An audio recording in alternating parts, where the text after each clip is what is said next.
வணக்கம். இப்போ முளைக்கட்டிய எள் துவையல் எப்படி பண்ணுறதுன்னு பார்க்கலாம்.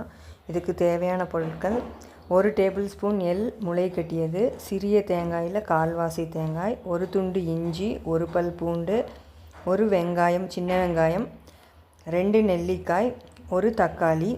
இதில் முளை கட்டிய எள்ளை தவிர மீதி எல்லாத்தையுமே நறுக்கி அரைச்சிட்டு தேவையான அளவுக்கு இந்துப்பு சேர்த்திக்கிட்டோன்னா நமக்கு முளை கட்டிய எள் துவையல் தயார்.